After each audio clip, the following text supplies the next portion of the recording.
ఈ యొక్క మహాలయాల అమావాస్య బుధవారం అవ్వడం, ఉత్తరాహస్త నక్షత్రం రోజు కలిసి రావడం వలన, ఈ రాశాధిపతి శుక్రుడు అవ్వడం వలన గతించినటువంటి వారికి గారెలను ఏర్పాటు చేయడం, లేకుంటే మినపవడలను ఏర్పాటు చేసుకోవడం, తెలుపు ధాన్యాన్ని ఏర్పాటు చేసి వస్త్రాలను దానం చేయడం, పక్షులకు కానీ అంటే కాకులకు కానీ, జల జీవరాశులకు చేపలకు కానీ, అలాగనే పక్షులకు కానీ నవధాన్యాలను చల్లడం వలన, లేకుంటే తెల్లటి బియ్యాన్ని కానీ జొన్నలను కానీ చల్లడం వలన వారు ఆ రూపంలో ఆ పదార్థాన్ని స్వీకరించి వీరికి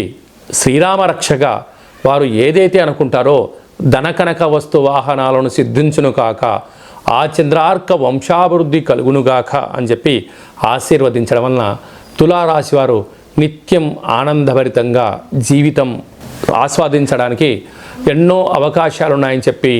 గమనించాలి.